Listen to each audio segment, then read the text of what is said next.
சென்னை அண்ணா சாலையில் இருக்கக்கூடிய ITC grand சோலா அதிலிருந்து இந்த எம்எஸ்பிடிக்கு, அதாவது 90 கிலோமீட்டர் தூரத்துக்கு நாம் இந்த வண்டியை ஓட்டிட்டு வந்தோம்.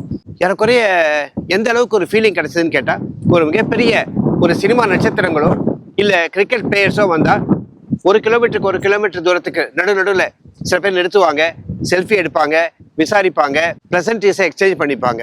ஸோ ஏறக்குறைய நம்மளுடைய பயணமும், அதாவது சென்னையிலிருந்து இந்த எம்எஸ்பிடிக்கு வந்த இந்த 90 கிலோமீட்டர் பயணமும் ஒரு விஐபி ட்ரீட்மெண்ட் நமக்கு கிடைக்கல, இந்த 2 வாகனங்களுக்கும் கிடைச்சது.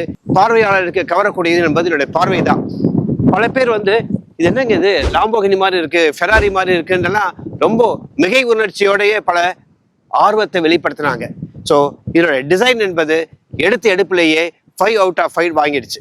இந்த B60 இது XCV90 இது ரெண்டுத்துக்கு ஒரு ஒற்றுமை இருக்கு. என்னன்னு கேட்டீங்கன்னா, இது ரெண்டுமே ஒரே இயங்குதளத்தில், அதாவது ஒரே பிளாட்ஃபார்ம்ல, இன்க்ளோ என்ற பிளாட்ஃபார்ம்ல தான் உருவாக்கப்பட்டிருக்கு.